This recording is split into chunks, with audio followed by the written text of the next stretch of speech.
నా భార్యకి ఏమాత్రం కష్టం లేకుండా మెగా కుటుంబానికి వారసులిచ్చావు. ఈ రోజు వరకు మెగా కుటుంబంలో అందరూ ఆడపిల్లలే పుడుతున్నారనుకున్నాం. కానీ ఈరోజు నీ రాకతో నీకు పుట్టిన బిడ్డలతో మెగా కుటుంబంలో వారసులు పుట్టడం ఎంతో ఆనందంగా ఉంది అంటూ, ఈరోజు నువ్వు చేసిన పనికి చాలా సంతోషంగా ఉంది అంటూ వరుణ్ భార్య లావణ్యకు పుట్టిన బిడ్డలపై రియాక్ట్ అవుతూ వచ్చిన రామ్ చరణ్.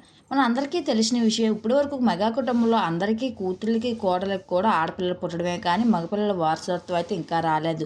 అయితే రీసెంట్గానే ఇంకా వరుణ్ భార్య లావణ్య ప్రెగ్నెంట్ అయిన కాంచి కూడా కొన్ని విషయాలు సోషల్ మీడియాలో వైరల్గా మారాయి.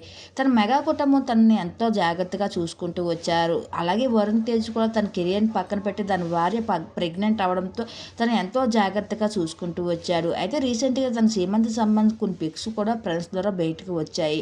ఇప్పుడు నెలలు నిండక ముందే లావణ్య ఇద్దరు కవలపిల్లకు జన్మనివ్వడంతో ఆ విషయం చూసిన రామ్ చరణ్ అయితే చాలా హ్యాపీగా ఫీల్ అవుతూ, నా భార్యకి వారసులు ఇచ్చే కష్టం లేకుండా ఇద్దరు వారసులు నువ్వే ఇచ్చావు, చాలా మంచి పని చేసావు మరదల పిల్ల అంటూ లావణ్యంతో పొగడతలతో ముంచేసుకుంటూ వచ్చాడు రామ్ చరణ్.